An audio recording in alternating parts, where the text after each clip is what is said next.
Le rapprochement entre l'Arménie et l'Union européenne se concrétise. En visite à Yerevan cette semaine, la commissaire européenne à l'élargissement, Marta Kos, a annoncé le déblocage de la deuxième phase du plan de résilience et de croissance. Un plan doté de plus de 200 millions d'euros destiné à renforcer la connectivité, la résilience et le développement économique de l'Arménie. Mais l'annonce la plus significative est sans doute celle-ci. C'était inclus un soutien direct au processus de libéralisation des visas, l'un des piliers les plus attendus de la coopération entre Yerevan et Bruxelles. Il est évident que l'Arménie a clairement affiché son aspiration à un avenir européen. Mais quel rôle la France peut-elle avoir dans ce processus? Selon certains politologues, l'Hexagone peut jouer un rôle de championne essentiel dans ce processus. Paris peut user de son poids politique et diplomatique pour placer le dossier arménien au premier plan des préoccupations de Bruxelles. La France peut également fournir une expertise technique et administrative précieuse pour aider l'Arménie à aligner sa législation sur les standards européens. Renforcer la coopération bilatérale avec Paris rend la candidature arménienne plus crédible.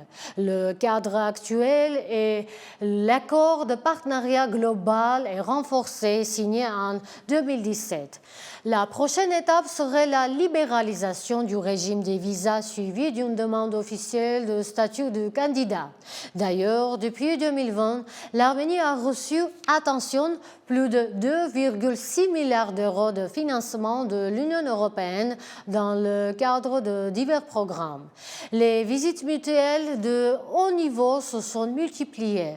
Plusieurs déplacements du Premier ministre Pachinian à Bruxelles et à Paris, ainsi que des visites de la présidente de la Commission européenne Ursula von der Leyen et du haut représentant Kaja Kallas à Yerevan ont souligné cet engagement.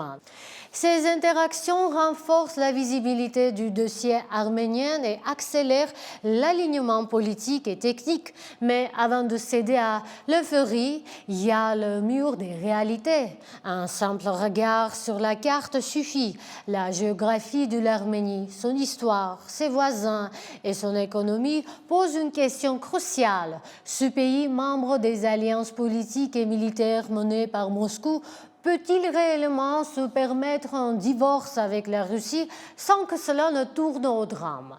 Peut-il maintenir son économie à flot? Pour comprendre l'ampleur du défi, il suffit de regarder deux chiffres. En 2023, les échanges commerciaux avec la Russie ont atteint le sommet historique de 7,3 milliards de dollars. Avec l'Union européenne, ils étaient de 2,3 milliards. La réponse n'est pas si simple.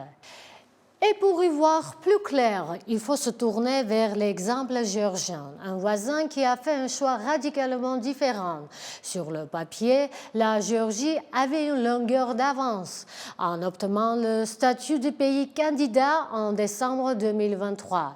Tbilissi semblait avoir pris la voie rapide de l'intégration, fort d'un alignement géopolitique pro-occidental affiché depuis des années et d'une rupture consommée avec les alliances menées par la Russie. D'ailleurs, il y a 12 ans, l'Arménie a annoncé son intention de rejoindre l'Union économique eurasiatique. Un an et demi plus tard, cette adhésion devenait officielle.